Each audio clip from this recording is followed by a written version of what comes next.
El sol de la Toscana bañaba el paisaje con una luz dorada, pintando las colinas de un verde exuberante y el cielo de un azul infinito. Estaba sentada en un balcón de una villa rústica, sorbiendo vino y sintiendo la brisa tibia en mi piel. A mi lado, Mateo, mi prometido, me sonreía con esa mirada cálida y sincera que me había enamorado. Llevábamos 5 años juntos, y este viaje a Italia era la luna de miel que habíamos pospuesto hasta casarnos. Era nuestro preámbulo, el sueño de una vida perfecta. O eso creía. Mateo era el hombre de mis sueños. Un arquitecto talentoso y ambicioso, pero con una sensibilidad que me desarmaba. Era un hombre de detalles. Me traía mi café favorito por las mañanas, recordaba las fechas importantes y siempre tenía una sonrisa para los extraños. Con él, me sentía segura, amada y valorada. Nunca hubo una sombra, una duda, una pequeña fisura en nuestra relación. Era perfecta. Demasiado perfecta, en retrospectiva. La noche del tercer día, decidimos cenar en la villa. Mateo se había puesto a preparar una pasta al pomodoro con albahaca fresca que había recogido del jardín. Yo me encargué de poner la mesa en el balcón, encendiendo velas y poniendo música italiana. El ambiente era de pura felicidad.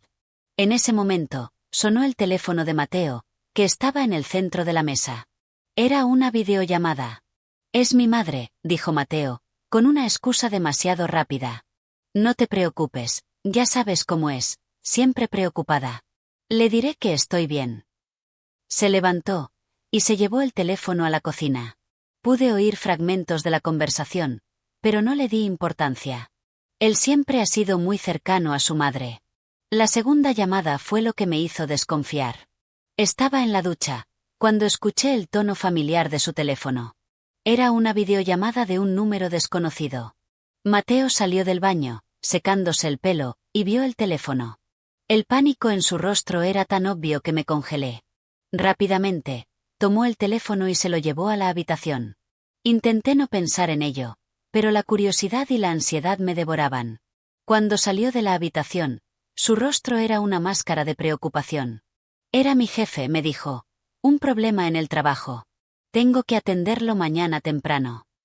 Su explicación era tan vaga que mi corazón se encogió. Mi mente, que de repente se sentía como una investigadora privada, comenzó a armar el rompecabezas. Sus viajes de negocios, que siempre duraban una semana, y durante los cuales apenas me llamaba. Las noches en que se quedaba hasta tarde en el trabajo. Sus excusas sobre el teléfono. Todo tenía una nueva y siniestra resonancia. El siguiente día, decidimos ir de excursión a un pequeño pueblo en la cima de una colina. Mientras caminábamos por las estrechas calles empedradas, mi mente no dejaba de dar vueltas.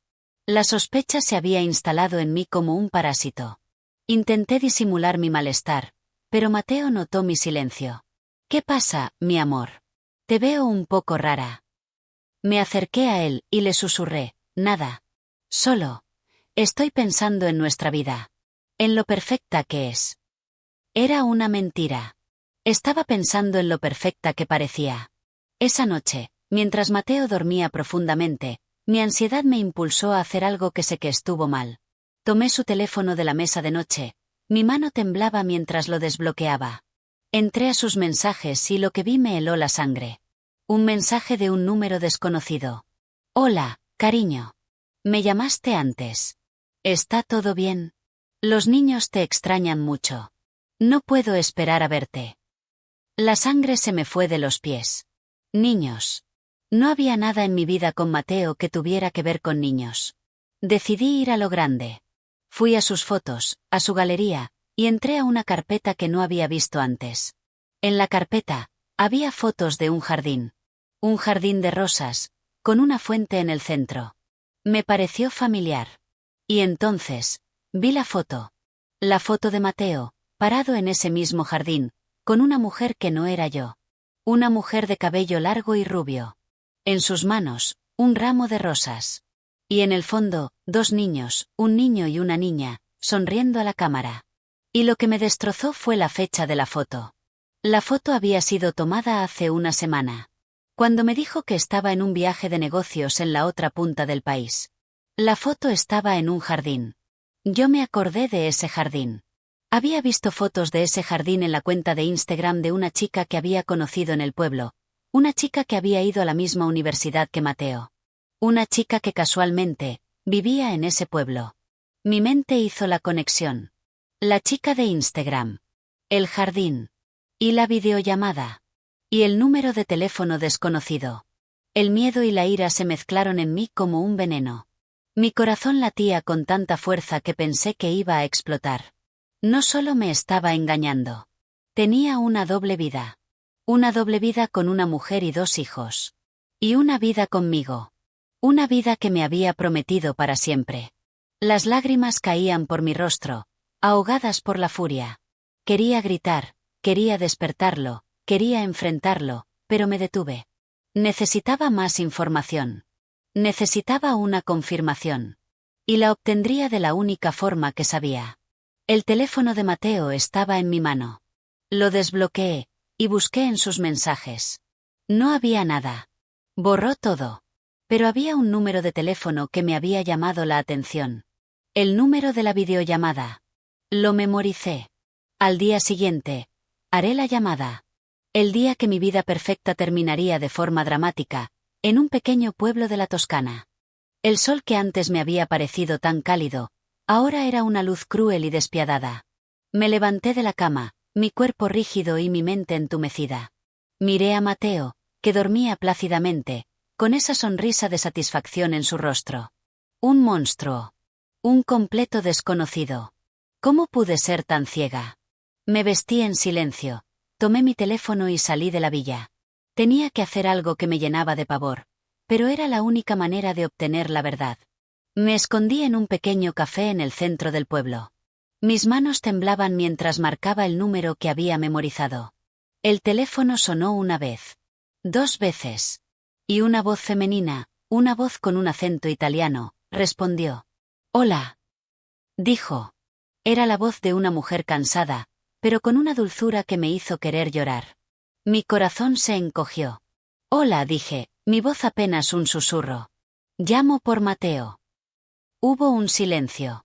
«No creo que conozca a ningún Mateo», respondió la voz, con un tono de extrañeza. Sentí una punzada de pánico. ¿Me había equivocado?